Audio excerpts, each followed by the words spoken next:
Camera शुरू किया कि क्या होता है इसको, एकदम मुझे स्टैचू हो जाती है। सोलो के साथ हमारे चैनल पे मैं हूं आपका होस्ट, आपका दोस्त अभिषेक। और 3 से 4 साल पहले अगर मैं आपको एक प्रश्न पूछूं कि आपको 15 लाख का आसपास का बजट है आपका और आपको एक बड़ी adventure, big size adventure bike लेनी है, तो आप कौन सी चूज करोगे? टाइगर 800 या 900 हो जाती है 15 के ऊपर, फिर टाइगर 850 वो भी 14, वो तो फ्लॉप गाड़ी है। BMW 850 वो भी महंगी है। फिर बची कौन सा ऑप्शन? V-Storm 650 और वर्सेस 650, लेकिन वो बिग बाइक में नहीं आती, वो मिड सेगमेंट बाइक है। तो अच्छे ऑप्शंस नहीं थे। मेरा मतलब है कि अगर आपका बजट है 10 लाख, 12 लाख, 13 लाख, लेकिन वो बजट में कोई बड़ी बाइक थी ही नहीं, लेकिन आज 2024 में fortunately we have so many options. कितने सारे बाइक्स लॉन्च हो गए। देखो होंडा के 2 बाइक्स ट्रांसफाइल पे आगे, वो आगे ऑलमोस्ट 13 लाख के आसपास। होंडा NX 500, अगर आपका बजट कम है थोड़ा 8 लाख के आसपास, बढ़िया ऑप्शन है। सुजुकी V-Storm 800DE वो भी अराउंड 12-13 लाख के आसपास है। मतलब कितने अच्छे वेरिएंट्स आने, और भी वेरिएंट्स आने वाले हैं। तो ठीक, एक डेढ़ महीने पहले मैंने ली थी डिलीवरी हिमालयन 450 की, और आज एक और डिलीवरी है, लेकिन वो मेरी बाइक नहीं ऑफकोर्स, टेंशन मत लो। अभी आज जो डिलीवरी ले रहे हैं वो है मेरे दोस्त की brand new, Mumbai first, Thane first V-Storm, Suzuki V-Storm 800DE। Moto vlog करते हैं बादल पे, क्योंकि बादल काफी दिनों से दिखा नहीं है ना। कुछ लोग बोलते हैं कि बादल का मोटो व्लॉग किधर है। वैसे भी लोग बोल रहे हैं कि बस हो गया हिमालयन बहुत कर लिया तुमने हिमालयन। मैं क्या करूँ गाइस, अभी आप ही बताओ। तो नई बाइक खरीदे तो उसका कंटेंट तो रहेगा ही। अभी राइड पे तो जाके आ गए हम, लेकिन बड़ी राइड नहीं हो पाई। अब काफी लोग देख भी रहे, पसंद भी कर रहे हैं, तो बना रहा हूँ। लेकिन ठीक है, अभी एक बार जैसी बाड़ी 1-2 महीने हो जाती है, पुरानी हो जाती है, तो फिर नॉर्मली हो जाता है ना। तब तक थोड़े नई की फीलिंग भी आ जाती है ना। और काफी लोग मुझे पूछ रहे हैं कि भाई आपने जो एक्सेसरी पहले लगाई थी, अभी आपने और किसी मंगाई, तो कंफ्यूजन। तो देखो कैसा है ना, ब्रांड भेज देती है, तो इन दैट केस अगर मुझे कुछ चीजें चाहिए लेकिन ब्रांड ने और भी भेज दिया, तो फिर मैं क्या कर सकता हूँ।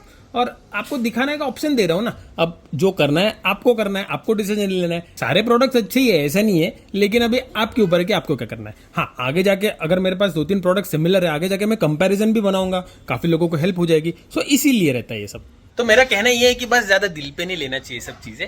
कुछ कैसा ब्रांड वाली चीजें रहती है तो थोड़ा बहुत तो करना पड़ता है, नहीं तो फिर कैसा है कि भाई ये दुकान कैसी चलेगी, आप ही सोचो ना। यही बात है। बस आपको एक बात बताऊंगा कि ऊपर अगर इंक्लूड्स पेड प्रमोशन दिख गया आपको, तो ज्यादा सीरियसली मत लो। अगर नहीं देखना है तो स्किप कर दो, यू हैव एन ऑप्शन। चलो निकलते हैं, ज्यादा लेट नहीं करेंगे, 6 बज गए हैं। ओके ऐरावत हमारा सो रहा है, तो 2-4 दिन से निकला नहीं है, लेकिन है एकदम चकाचक। और ये रहा हमारा बादल। कैसे है बादल? हाँ, वैसे काफ़ी लोग मुझे पूछ रहे हैं कि बादल बेच नहीं रहे हो क्या, तो अभी तक तो मैंने ऐसा डिसीजन लिया नहीं। अब कैसे है ना, काम चल रहा है तो चलने दो, क्योंकि भाई बादल अपने लिए बहुत प्यारा है और सिटी में भी बहुत लॉजिकली है बाइक। तो देखते हैं, अगर आगे जाके मुझे लगता है कि I should sell it of, specially घर लेते टाइम, तो फिर करना पड़ेगा, डिसीजन लेना पड़ेगा। तो मैं इंस्टाग्राम पे डाल दूंगा, तो इंस्टाग्राम पे फॉलो ज़रूर कीजिए। सुहानी सी समर इवनिंग फ्रॉम ठाणे।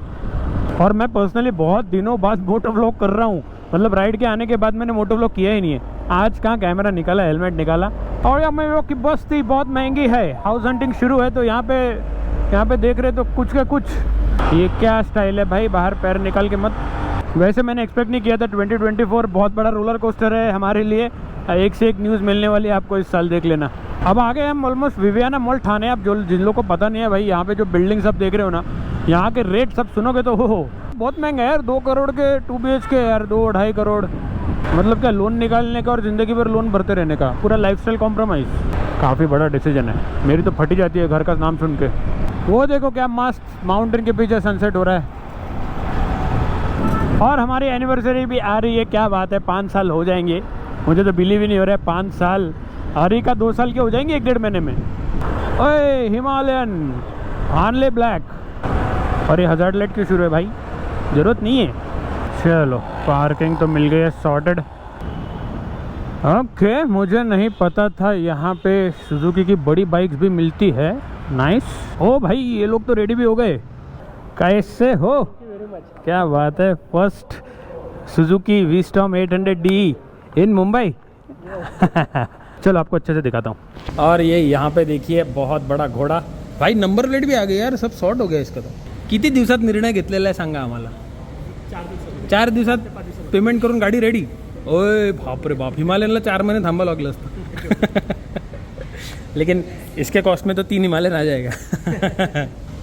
बहुत ही सही। ये सेम कलर है, ग्रे अच्छा ग्रे येलो है अपना। वैसे हमारे उसका नाम मच्छिंद्र नाथ जादव वर्सेस 300 मैंने ली थी, हम दोनों ने ली थी इनफैक्ट। तो काफ़ी ज़्यादा हार्डकोर राइडर है, बहुत मतलब बहुत ज़्यादा। लद्दाख निकल के तो भाई निकल गए, 12 दिन में रिटर्न पे आ जाते हैं, तो इसीलिए इतनी पावर उनको चाहिए। वेट ज़्यादा है, हाँ ओके ओके। और ये चिकन तंदूर का ग्रिल भी बहुत बड़ा है, मस्त है। ये देखो इसका कुछ ज़्यादा ही बड़ा है।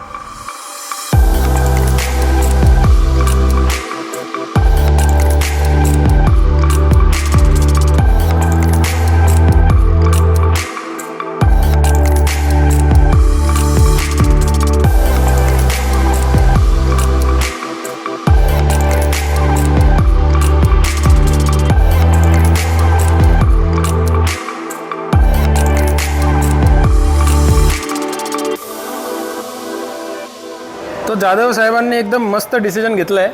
अभी इन्होंने कुछ बहुत सारी चीज़ें बताई बाइक के बारे में, आपको बताता हूँ कुछ चीज़ें। जैसे देखो इसका ग्राउंड क्लियरेंस तगड़ा है, 220 mm ना, 220 mm। सीट हाइट बहुत ज़्यादा है, 855 mm। तो सीट हाइट ज़्यादा है, लेकिन लोअर सीट ऑप्शन लेके आ गया, तो वो देखो लोअर सीट है वहाँ पे। अपार्ट फ्रॉम दैट 220 का इसका फ्रंट सस्पेंशन ट्रैवल है, सही है, मतलब ऑलमोस्ट हिमालयन जैसा। 21 इंच सेटअप, पीछे 17 इंच स्पोक रिम्स, बस एक ट्यूबलेस नहीं है, तो इसमें ट्यूब है, लेकिन वो तो अपन चलो वो तो हो जाएगा, उसमें कुछ नहीं। बट सेकेंडली इसमें ना गाइस क्विक शिफ्टर भी है। यस, दोनों सस्पेंशन एडजस्टेबल है। देखो प्रीलोड डैम्प यहाँ पे एडजस्ट कर सकते हैं, बढ़िया, काफ़ी प्रीमियम लग रहा है। देखो dual disc, traction control, ABS, riding modes, quick shifter, ये देखो सही है यार। अभी थोड़ी खाली खाली लग रही है बाइक, जैसे ही क्रैश गार्ड ये सब आ जाएगा ना, फिर देखना फिर क्या मजा आएगा। वैसे अपने HJG 70 वॉट लाइट्स ऑर्डर भी कर दिए बाइक आने के पहले ही। टैंक पैड भी लग जाएगा, टैंक पैड भी हो जाएगा। अभी नई नई बाइक है ना, तो थोड़ा डिज़ाइन एक बार बस बाइक लेके गए तो डिज़ाइन भी आ जाएगी। और ये देखो कलर ना मैट फिनिश है, काफ़ी मस्त लग रहा है, माउंटेन कलर लग रहा है मस्त। हाँ माउंटेन कलर लग रहा है थोड़ा, और वो येलो टच ना थोड़ा सा अच्छा, थोड़ा सा फंकी लुक दे देता है। देखो पीछे का स्प्रॉकेट भी काफ़ी बड़ा है, साइलेंसर का साइज़ भी काफ़ी बड़ा लगा मुझे। अभी जादव साहब ने अपन विचारू कि भाई यही बाइक क्यों लिया और दूसरे बाइक्स क्यों नहीं लिए। एक तो पहला था, इसमें अपने को पूरा 21-17 का सेटअप चाहिए था ऑफ रोड के लिए, तो रोड कैसा भी देखने की ज़रूरत नहीं पड़ना चाहिए, एक था। और बाकी में ABS basic, traction control basic चाहिए था, वो भी इसके अंदर है। ज़्यादा भी इतना एडवांस नहीं है, बहुत सस्पेंशन एडजस्टेबल है, ज़्यादा कुछ कॉम्प्लिकेटेड नहीं है। यहाँ पे बैठे बैठे ऑन द गो आप इसको एडजस्ट कर सकते हैं। और इसके अंदर मेन बेनिफिट इसके अंदर क्विक शिफ्टर दिया हुआ है, फैक्ट्री फिटेड। और ये सब खाली इसमें एक ही मेन डिसएडवांटेज लगा, खाली इसमें 2 टायर है बस, तो वो तो अपन ट्यूबलेस उसको करवा के चला सकते थे। तो इसका ऑन रोड प्राइस कितना पड़ा? 12,80,000 12,80,000 ऑन रोड, ऑलमोस्ट 13 पकड़ लीजिए आप। चलो ये तो ठीक है, लेकिन मार्केट में होंडा ट्रांसल्प भी है, वो भी एक ऑप्शन है, तो वो क्यों नहीं लिया? उसमें मुझे एक तो दोनों भी सेम ट्यूब वाले थे, पहली बात है। इसमें मेन जो डिसएडवांटेज इसके अंदर ये लगा कि उसका जो एयर फिल्टर है वो टैंक के नीचे दिया हुआ है, इसमें नहीं है टैंक के नीचे, इसके सीट के नीचे दिया हुआ है। अच्छा सीट के नीचे, तो ये इजी है, ये इजी है। पर उसमें भी स्पोक रिम्स है 21 इंच, सेम। अच्छा सेम सेटअप, सेम सेटअप। उसमें क्विक शिफ्टर है, क्विक शिफ्टर नहीं है वो। हाँ तो ये ज़्यादा मिलता है इसमें। हाँ ये ज़्यादा मिल रहा है। ओके, और पावर उसका थोड़ा ज़्यादा है, 90 के ऊपर है, और 84 के आसपास, थोड़ा कम है। वो 206 kg है, ये 230 kg है। 230 इज ओके यार, नॉट बैड, 230 इज फाइन। इसमें जो सस्पेंशन वगैरह जो एडजस्टेबल दिया, शायद उसकी वजह से उसका वेट बढ़ा रहेगा। सही बात है। लेकिन I think this is more value for money than Transalp. और ट्रांसल्प का लुक थोड़ा पसंद नहीं आ रहा था। हाँ वो थोड़ी ऑर्डिनरी लगती है। हाँ यस, मुझे लगता है कि NX 500 ज़्यादा बेटर लगता है ट्रांसल्प से। ऑलरेडी बुक किया था मैंने, वो कैंसिल किया। फिर बाद में हिमालयन पे आए, फिर बोला कि पैसे बचाएंगे, राइड करेंगे, लेकिन हिमालयन भी कैंसिल कर दिया। हाँ तो बोला अभी एक ही ले लेंगे, कम से कम 5 से 8 साल तक देखने की जरूरत नहीं पड़ना चाहिए। दोस्तों 5 से 8 साल देखते हैं, अभी 50,000 होने दो, फिर देखते हैं। ये बाइक डिलीवरी का जो फीलिंग होता है ना, वो नेक्स्ट लेवल होता है सही में। और not just the buyer, also the people who come, and also आप लोग जो वीडियो देखते हो, आपको भी बहुत अच्छा लगता है। बहुत सालों का ख्वाहिश था, वो आज हो गया पूरा। अब टारगेट 12-50 ना? नहीं अभी तो नहीं, अभी वहाँ पे अभी नहीं, अभी सामने फैमिली वाइफ बैठी है ना, अभी कुछ नहीं, अभी तो और सामान लगेगा। 50,000 और पकड़ लो। ऑर्डर भी हो गया। 16,000 का सीट, महाग शौक है बाबा। अरे थैंक यू सो मच, इतना तो नहीं खाऊंगा, बस छोटा सा टुकड़ा खाऊंगा। तो चलो आपका भाई अभी बाइक पे बैठ के दिखेंगे। सबसे पहले तो मुझे देखना है कि इसका वेट डिस्ट्रीब्यूशन कैसा है, मतलब स्टैंडिंग वेट। सीट हाइट बहुत ज़्यादा है गाइज, ओए ऐसा लग रहा है वो एक्सपल्स रैली एडिशन है। नहीं यार, वेट फील नहीं होता है, 230 220 किलो फील ही नहीं हो रहा है। सस्पेंशन ट्रैवल बहुत सॉलिड लग रहा है एकदम। ये देखो, थोड़ा मुझे लगता है ना हैंडल बार राइजर आ गया तो मस्त हो जाएगा। कॉकपिट व्यू भी बहुत सही है, क्रिस्प डिस्प्ले एकदम, और सारी डिटेल्स हैं यहीं से कंट्रोल्स हो रहे हैं। स्विच क्वालिटी भी काफ़ी अच्छी है, प्रीमियम तो फील हो ही रहा है। ऑब्वियसली लग रहा है कि भाई 12-13 लाख की बाइक है। एक्चुअली गाइस इसका वेट है लेकिन नहीं फील हो रहा है। वर्सेस 650 से ज़्यादा हैवी फील होती है। हाँ, ये देखो, इट्स वेरी मैनेजेबल। बट सच में मैं बोल रहा हूँ ना, हिमालयन का स्टैंडिंग वेट इससे ज़्यादा लगता है।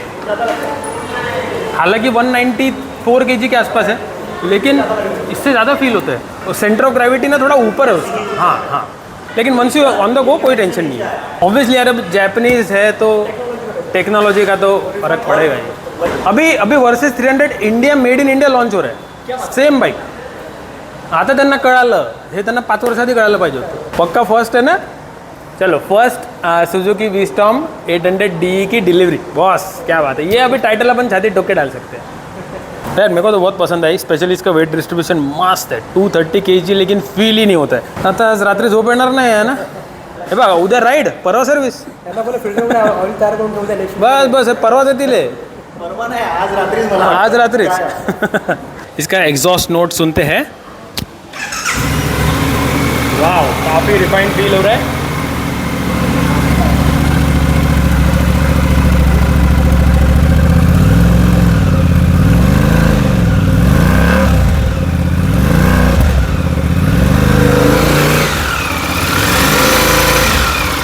क्या बात है, कॉन्ग्रेचुलेशन यार, बहुत बढ़िया। ट्राई करते हैं एक ब्रेकफास्ट राइड जाने के लिए, नेक्स्ट संडे का ट्राई करते हैं। हिमालयन और ये बाइक, मज़ा आएगा। थोड़ा सा चैलेंजिंग जगह जाएंगे अपन। ये मिठाइयाँ भी आ गई, काफ़ी लेट हो गया है, हमको बाहर भी जाना है। वैसे मैं कोशिश करता हूँ, यहाँ पे मैंने बात करके रखी है, आई ट्राई कि मैं ये बाइक थोड़ी चलाऊँ, थोड़ा सा रिव्यू दूँ आपको। वैसे कोई भी बड़ी बाइक काफ़ी बड़ी रिस्पॉन्सिबिलिटी के साथ आती है, और हर बाइकर का सपना होता है कि वो लाइफ में एक अच्छी बाइक ले, बड़ी बाइक ले, अपग्रेड करते रहे। तो बस लाइफ में ना हार मत मानो, चलते रहो, मेहनत करो। कठिनाइयाँ आएंगी, बहुत सारे चैलेंजेस आएंगे, लेकिन कीप गोइंग। चलो जी, आ गए घर, वीडियो एंड करने का समय आ चुका है। लेकिन उसके पहले आपको कुछ अभी टिप्स दूंगा मैं, जो हेल्प होगी आपका सपना पूरा करने के लिए, मतलब एक बड़ी बाइक लेने के लिए। उसकी प्रिपरेशन कैसे करना है, कैसे आप कर सकते हो, मेरे हिसाब से मैं आपको थॉट्स बताऊंगा। काफ़ी लोगों को शायद इससे हेल्प भी हो जाए। ओके, तो आते हैं अभी मुद्दे की बात पे। देखिए, हर बाइकर का सपना होता है कि कभी ना कभी वो अच्छी बाइक ले। अच्छी मतलब डिपेंड करता है, जैसे अभी कोई अगर 200 सीसी से स्टार्ट करे तो उसका सपना होता है कि मैं 600 सीसी की बाइक लूँ। काम करके, पैसा कमा के, मेहनत करके ले लिया 600 सीसी, फिर कुछ साल बाद लगेगा कि मैं 1000 सीसी बाइक लूँ। तो ये कॉमन है हर आदमी के लिए। हर इंसान को प्रगति चाहिए होती है लाइफ में, अपग्रेड चाहिए होता है, करेक्ट। लेकिन प्रैक्टिकली अगर सोचे तो इन मोटरसाइकिलिंग स्पेशली वो अपग्रेड काफ़ी महंगा हो जाता है। और एक बार ले भी लिया आपने तो इट्स नॉट नेसेसरी कि आप उसको आराम से मेंटेन भी कर पाओगे, unless and until you are ready to spend so much. और मैंने बहुत सारे ऐसे लोग देखे जो हार्डली 10-20% बाइक का कॉस्ट डाउन पेमेंट करते हैं, उसके बाद पूरा का पूरा लोन उठा लेते हैं। तो मैं आपको ये बिल्कुल सजेस्ट नहीं करूँगा। देखो, मैं कोई फाइनेंशियल एक्सपर्ट नहीं हूँ, लेकिन मैंने जितना सीखा है लाइफ में उस हिसाब से मैं इंप्लीमेंट करता हूँ और उस हिसाब से आपको बताता हूँ। देखो भाई, लोन के चक्कर में ज़्यादा पड़ता नहीं हूँ। लोन बहुत ही डेंजरस चीज़ है, और हार्डली आपका फाइनेंशियल गोल ऐसा होना चाहिए कि मुझे बस 1 या 2 लोन ज़्यादा से ज़्यादा होना चाहिए मेरे सिर के ऊपर, नहीं तो बहुत बर्डन आ जाता है। लोन कैसा है ना, loan is important for something like house या तो कार, जो आपको बहुत समय तक आपके साथ रहेगी। स्पेशली घर तो लाइफ टाइम के लिए रहेगा। कार भी लोग 10-15 साल यूज़ करते हैं, लेकिन इन बाइकर्स केस बाइक आप कितने साल यूज़ करोगे? 10 साल बाइक यूज़ करने वाले बहुत कम लोग होते हैं, क्योंकि अगर आप राइडर हो तो आप उतनी बाइक चलाते हो, उतना उसका वेयर एंड टेयर होता है। 50,000 किलोमीटर, 1 लाख किलोमीटर, उसके बाद कभी ना कभी एक पॉइंट आएगा जब आपको बाइक अपग्रेड करनी होगी या चेंज करनी होगी। फॉर एग्जांपल, आपने एक 5-6 लाख का लोन लिया बाइक का, बचा हुआ डाउन पेमेंट किया, जो काफ़ी रेयर है, क्योंकि जिस टाइप की बाइक इस वीडियो में देखी है वो 13-14 लाख और उसके ऊपर की बाइक से। तो उसमें भी अगर आप 5-6 लाख का लोन लेते हो तो आपको 6-7 लाख जेब से डालना पड़ेगा, विच इज़ ओके। मैं ये कंसिडर कर रहा हूँ कि आप 50% डाउन पेमेंट करो। वाई? देखो, अगर आप 1-2 लाख डाउन पेमेंट करोगे और फिर बाइक लोगे, बाकी का बचा हुआ सारा लोन हो जाएगा, जैसे 12 लाख 15 लाख का लोन हो जाएगा, which is very much, it's too high. एक अप्रॉक्सीमेट आपको देता हूँ, अगर 12 लाख का लोन हो तो आपका EMI आएगा around 30,000 rupees per month for the next 5 years. 30,000 per month आपका हो गया EMI पर मंथ, मतलब साल का ऑलमोस्ट 3.5 लाख रुपए आप EMI भर रहे हो। उसके बाद अब बाइक का मेंटेनेंस, बड़ी बाइक का मेंटेनेंस अराउंड समझ के चलो 20,000 से आसपास तो आएगा ही आएगा एक साल में, वो आप भर रहे हो। ऊपर से आप उसका कॉस्ट ऑफ अदर थिंग्स जैसे टायर खराब हो गया है, कुछ हो गया तो वो आप भर रहे हो, प्लस आप इंश्योरेंस, काफ़ी बड़ा इंश्योरेंस प्रीमियम भर रहे हो, आराम से 20,000 15,000 के आसपास तो इंश्योरेंस रहेगा ही रहेगा। तो ओवरऑल आपका कॉस्ट कितना हो जाएगा? It's somewhere close to I think 4.5 lakh रुपए एक साल का। सोचो, मतलब आपने बाइक लिया और 4.5 लाख रुपए साल का आपको बाइक के लिए अलग से रखना है। तो इन दैट केस मैं आपको सजेस्ट करूंगा कि देखो, अगर आपको बड़ी बाइक लेनी है तो if you have the down payment 50% तो आप कर दो, आप बाइक उठा सकते हो, ठीक है, नो प्रॉब्लम, क्योंकि आपके पास डाउन पेमेंट अच्छी खासी है। जितनी ज़्यादा हो उतनी बढ़िया। If you can buy it on cash that is the best thing I would say. लेकिन ऑब्वियसली इतना पॉसिबल नहीं होता, लोन वोन तो होता ही है। लेकिन मेरा सजेशन ये है कि अगर आप बाइक लेते हो तो आप लोन का जो इंटरेस्ट है वो भरते हो, उससे अच्छा आप फ्यूचर प्लानिंग करो। आप एक गोल रखो, जैसा 1 साल का या 2 साल का गोल। यूजुअली मैं कैसा करता हूँ ना, मैं अगर सपोज मैंने अभी हिमालयन ले लिया तो हिमालयन के लिए मैंने इन्वेस्टमेंट पहले से ही करके रखा था। जैसे मैंने वर्सेस बेची, मुझे पता था कि कभी ना कभी मुझे एडवेंचर बाइक लेनी होगी, मैंने एक SIP स्टार्ट कर दी। हार्डली मैंने 5,000 की SIP स्टार्ट की थी, तो क्योंकि मेरा कोई गोल ऐसा नहीं था कि मुझे टाइगर खरीदनी है। तो कैलकुलेशन अगर करें तो 5,000 पर मंथ SIP अगर स्टार्ट करोगे आप, तो साल का आपको आराम से 60,000 तो आपका इन्वेस्टमेंट हो गया। उसके ऊपर आप कमाओगे, लेट्स अज्यूम कि एक 10-15% आप कमाओगे, मतलब आराम से 10,000 के आसपास आपका प्रॉफिट हो जाएगा। तो ओवरऑल हो गया 70,000 रुपये एटलीस्ट। SIP में इतना तो हो ही जाता है यूजुअली। तो 70,000 आपने एक साल में कमा लिए, 70,000 नेक्स्ट साल में भी कमाओगे, हो गए 1,40,000। उसमें और भी प्रॉफिट आएगा पहले वाले इन्वेस्टमेंट पे, तो 1.5 लाख के आसपास आपका पैसा यही जमा हो गया। अब अगर आपको हिमालयन जैसी बाइक लेनी है तो आपको जेब से 2 लाख डालना है। तो ये मैं करता हूँ, मतलब एक मेजर चंक कहीं से आ जाता है और फिर मैं मेरे जेब से पैसे डालता हूँ और ऐसी बाइक हो जाती है। हाँ, ये पॉसिबल है छोटी बाइक के लिए। अगर आपको बड़ी बाइक लेनी है तो आई वुड सजेस्ट कि आप 2 से 3 साल का टारगेट रखो, नॉट नेसेसरीली आपको अभी चाहिए। अगर आपके पास बाइक ही नहीं है, बहुत पुरानी हो गई, in that case it is okay. लेकिन अगर आपको बड़ी बाइक लेनी है तो आपको 5,000 के SIP से कुछ होगा नहीं। देखो, सबसे पहली बात, अगर आप बड़ी बाइक लेना चाहते हो तो you should have a good amount of down payment, क्योंकि if you can afford a loan, interest जो पड़ रहा है पर मंथ EMI पड़ रहा है, देन इट इज़ ओके। लेकिन मैं सजेस्ट नहीं करूंगा सबको कि ये करे। मतलब मैं 5 साल कम से कम नहीं देख रहा हूँ कि I am going to buy such a big bike. तो वो जो 5 साल मेरे पास अभी है उसके लिए मैं एक SIP स्टार्ट कर सकता हूँ। If I want to buy 1250 की, मैं 10,000 रुपए की SIP स्टार्ट करूंगा, साल का मेरा हो जाएगा 1,20,000। तो ये हो गया 7 लाख रुपए। ये तो खाली 7 लाख रुपए ऐसे ही हो गए।